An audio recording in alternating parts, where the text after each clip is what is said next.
భారత దిగ్గజ క్రికెటర్లు యువరాజ్ సింగ్, హర్భజన్ సింగ్, సురేష్ రైనా తీరుపై పారాలింపిక్ కమిటీ తీవ్ర ఆగ్రహం వ్యక్తం చేసింది. లెజెండ్స్ నుంచి ఇలాంటి అమానుషమైన చెత్త ప్రవర్తనను ఊహించలేదంటూ ఘాటుగా విమర్శించింది. ఇంగ్లాండ్ వేదికగా world championship of legends league ను నిర్వహించారు.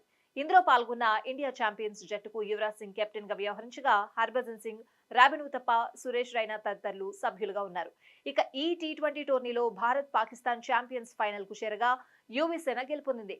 వరల్డ్ ఛాంపియన్షిప్ ఆఫ్ లెజెండ్స్ 2024 అరంగేట్ర టైటిల్ కైవసం చేసుకుంది. ఈ సంతోషాన్ని సెలబ్రేట్ చేసుకునే క్రమంలో యువి, బజ్జీ రైనా కాస్త అత్యుత్సాహం ప్రదర్శించారు. లెజెండ్స్ క్రికెట్ లో 15 రోజుల పాటు ఒళ్లు హోనమైంది. శరీరంలోని ప్రతి అవయవం నొప్పితో విలవిల్లాడుతోంది. బాలీవుడ్ స్టార్ వికీ కౌశల్ పాట తౌబా తౌబాకు తమ స్టెప్పులు ఇలాగే ఉంటాయంటూ కుంటుతూ నడుస్తూ ఉన్నట్లుగా అభినయించారు. ఈ వీడియో వైరల్ కాగా పారాలింపిక్ ఇండియా కమిటీ తీవ్రంగా స్పందించింది. ఏ మాత్రం సున్నితత్వం లేని అనుచిత ప్రవర్తన ఇది. క్రికెట్ స్టార్ సెలబ్రిటీలుగా సానుకూల దృక్పథంతో ముందుకు సాగేలా మీ ప్రవర్తన ఉండాలి. కానీ ఇతరుల వైకల్యాన్ని ఎత్తి చూపేలా ఇలా గంతులు వేయడం బాధ్యతారాహిత్యం. ఇదేమైనా జోక్ అనుకుంటున్నారా?